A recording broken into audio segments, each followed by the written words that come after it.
Содружество гениев. К 80-летию оперы «Нарт-Батрас» в Зале Союза художников Республики открыли выставку работ Махарбека Туганова и Бориса Галаева. В экспозиции эскизы прославленного художника, а также партитуры, музыкальный план оперы, партии оркестра, либретто композитора и дирижера.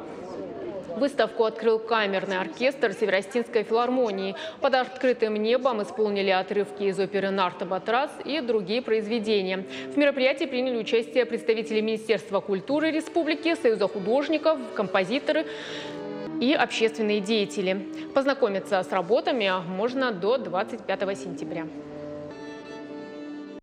Один из них – гений живописи с своей картиной «Пир Нарта».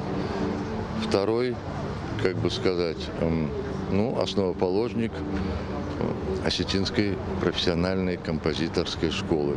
Потому что все последующие его ученики, а это Габараев, Феликс Алборов, которых вы уже знали и застали, это все выходцы из гнезда Галаева. И мы тоже. Он первый собрал, сделал величайшее дело для сохранения осетинской народной музыки, собирал по селам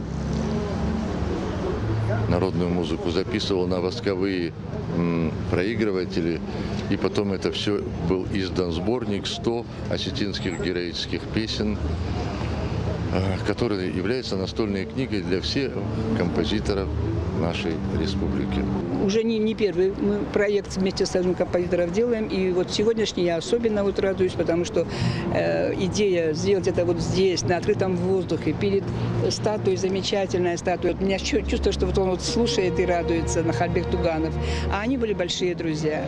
И вот сегодня, делая такой вот совершенно справедливый проект, который соединяет эти два имени, мы, мне кажется, делаем шаг к самому себе, что мы понимаем, что вот мы осетины, и вот какие у нас были люди, какие подвижники, и какие они были гениальные.